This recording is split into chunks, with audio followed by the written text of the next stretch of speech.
Oke, Assalamualaikum warahmatullahi wabarakatuh. Pemirsa, kembali lagi di studio telah hadir praktisi hukum dan akademisi Universitas Hairun Ternate, Bung Hendra Krianga.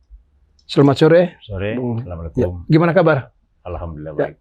Menghadapi pemilihan legislatif 2024, salah satu nama Bung Hendra masuk dalam bursa pencalonan di Partai Perindro. Sudah sejauh mana kesiapan Bung Hendra untuk menghadapi kontestasi Saya politik ini? mengikuti tahapan pemilu yang ditetapkan oleh KPU dan sekarang sudah memasuki tahap kampanye terbuka.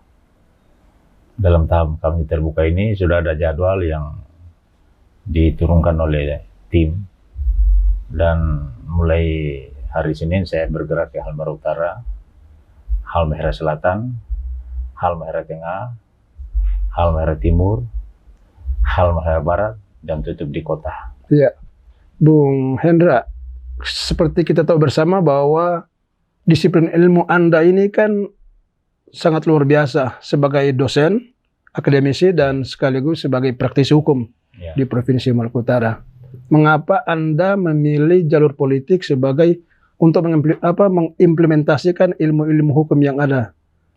Karena di Indonesia ini, walaupun kita adalah negara hukum yang diatur dalam Undang-Undang Dasar 45, tapi semua keputusan untuk mengurus, mengelola negara ini dilahirkan dari sebuah keputusan yang namanya keputusan politik. Sehingga saya kemudian berpendapat saya harus menjadi bagian daripada keputusan-keputusan itu, supaya tujuan daripada pembentukan negara Republik Indonesia, yaitu untuk mewujudkan rakyat Indonesia yang sejahtera, itu bisa terwujud. Tanpa ada keputusan politik, tidak akan melahirkan sebuah suatu kebijakan negara yang besar. Demikian. Berarti menurut Anda, apa yang salah dalam negeri ini sehingga yang seharusnya hukum itu menjadi panglima, tetapi justru dia membuntuti keputusan politik? Bang Syawal, gini ya, saya lihat misalnya ada pendapat Friedman tentang sistem.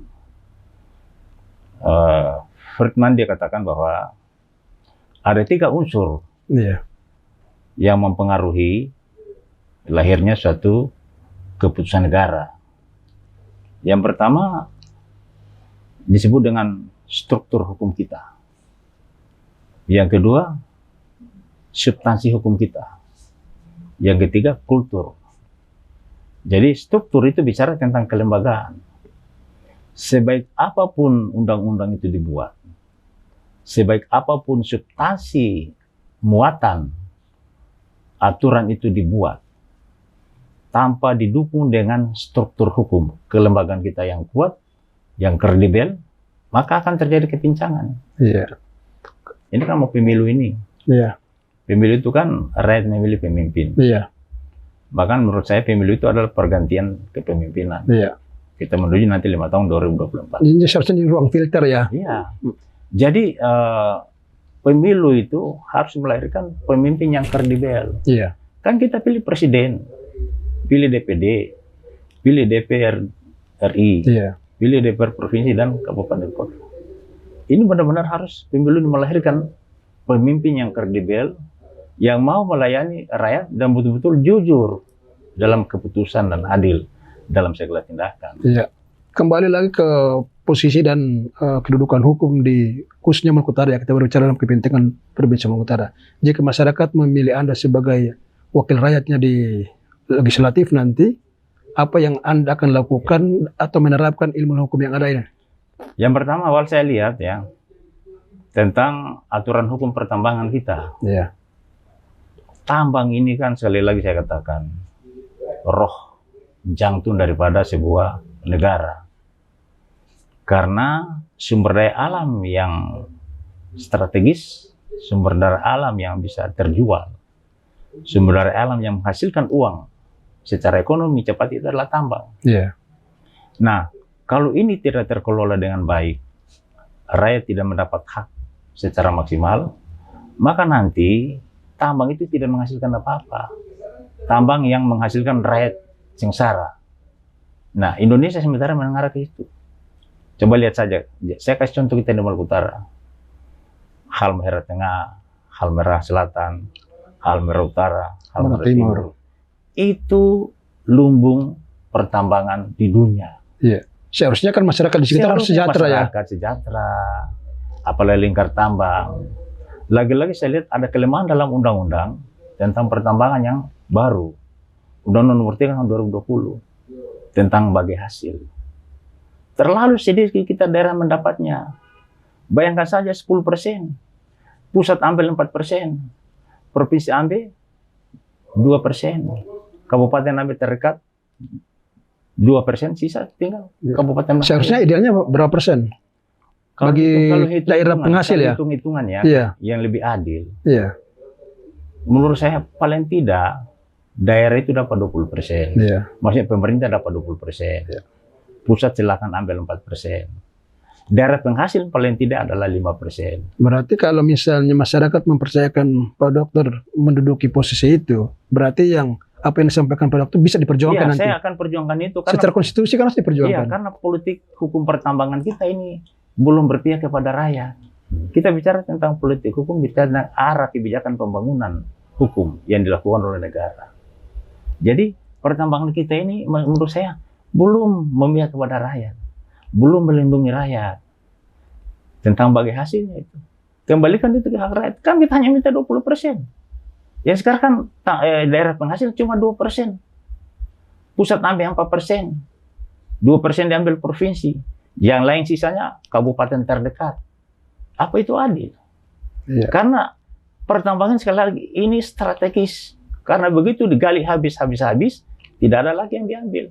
Yang ada adalah dampak lingkungan pertambangan yang dirasakan oleh masyarakat. Ya, dan ini bisa diperjuangkan kalau memahami atau mengerti tentang. Ya, makanya. Jadi politik pertambangan kita dengan undang-undang itu belum memihak kepada rakyat. Iya. Oleh sebab itu menurut saya kalau saya dipercaya rakyat, agenda pertama saya adalah saya akan berjuang untuk melakukan revisi terhadap Undang-Undang Nomor 3 tahun 2020 tentang pertambangan dan mineral, khusus pasal yang menyangkut dengan bagi hasil. Itu satu. Iya. Dan setelah direvisi itu, perusahaan wajib melaksanakan apa yang menjadi kewajiban mereka. Kan sekarang kan revisi undang-undang kan dua cara, Wal. Iya, iya. Pertama dengan inisiatif DPR. Iya. Ya. Bisa juga inisiatif pemerintah. Yang kedua dengan judicial review ke Mahkamah Konstitusi.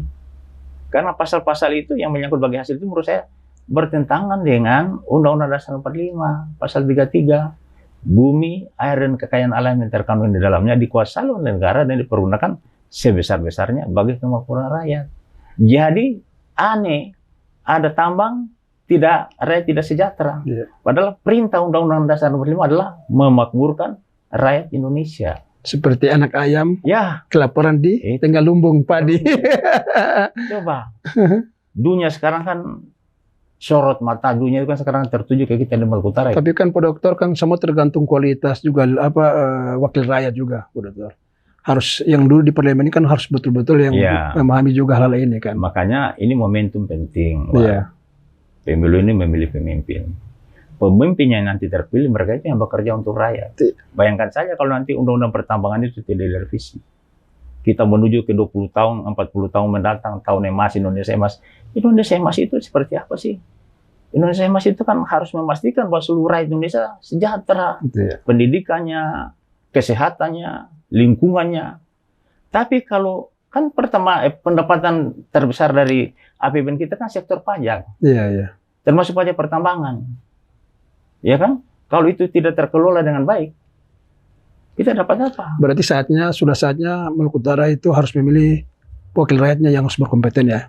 Menurut saya. Dan ini momen yang tepat untuk 24 ini. Saya setuju dengan pendapat Bang Sawal.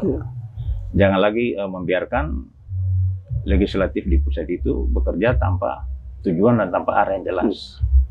Harus memastikan bahwa legislator yang ada di Senayan itu betul-betul sebagai aspirasi rakyat dan sebagai suara rakyat. Iya. Terus satu terakhir mungkin Pak Dokter, beberapa hari ini kan saya melihat bahwa Anda melakukan konsolidasi di berbagai daerah. Apa yang Anda temukan di sana?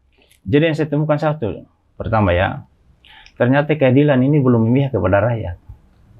Justice for all, keadilan untuk semuanya. Saya kasih contoh misalnya, masih banyak infrastruktur antara daerah satu yang maju, daerah satu yang tertinggal, daerah satu yang paling tertinggal. Distorsi ya. Distorsi.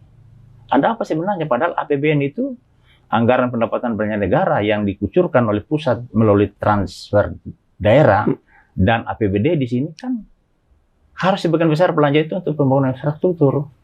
Tapi yang saya lihat itu kualitasnya, ya, kemudian banyak jalan, banyak jembatan yang belum terbangun, sehingga ada masyarakat yang di pedalaman susah untuk menjual hasil bumi ke kota, dan kemudian seterusnya mobilitas barang manusia antara satu daerah dengan daerah yang lain belum tersambung dengan baik. Berarti masih terjadi kesenjangan sosial, Kesenjangan pembangunan. sosial tinggi. Ya. Dan ini menjadi pekerjaan rumah bagi Pak Dokter ketika nanti duduk di legislatif, di parlemen akan Ya, memperjuangkan. saya akan berjuang itu karena saya lihat begini, Bang Sawat. Ya. Anggaran pendapatan belanja negara kita sudah mencapai 3.400 triliun. Saya lihat di data statistik, Maluku Utara 10 kabupaten kota hanya dapat sekitar 8,9 triliun. Iya, padahal penghasil Kecil, padahal kita pertemanan, penghasil sumber daya alam untuk menyumbangkan kepada kas negara yang cukup Iya. besar. Kenapa kita dapat kecil? iya. Nah, bayangkan dari 8,9 triliun kalau dibagi 10 kabupaten kota, sedikit. Dan itu sangat lucu. Iya, Pak lucu Dokter. sekali. Apalagi Maluku Utara ini kan salah satu provinsi atau daerah yang mendistribusi tentang pertumbuhan ekonomi kan. Iya. Tertinggi. Iya, kalau Pidato Jokowi tahun lalu kan bilang Iya. tertinggi di dunia. Iya. Tapi kalau kita lihat indeks pembangunan manusianya, Seharusnya feedback itu bisa Iya. ada. menyedihkan itu. Iya. Menyedihkan sekali. Jadi perlu ada perubahan ini Iya. ke depan ini melalui pemilu. Jadi mungkin dalam kesempatan ini mungkin ada pesan Pak Dokter untuk ke masyarakat Maluku Utara. Jadi untuk masyarakat Maluku Utara, marilah momentum pemilu ini gunakanlah hak pilih dengan baik. Pilihlah para calon yang betul-betul punya integritas, betul-betulnya punya kapasitas, punya disiplin ilmu yang baik. Kemudian pilihlah mereka yang mau mengabdi untuk Maluku Utara. Itu pesan saya. Nomor berapa? 1. Oke, baik. Terima kasih pemirsa. Demikian bincang ringan kami bersama Pak Dokter. Nanti kita akan ketemu lagi di lain waktu. Assalamualaikum warahmatullahi wabarakatuh.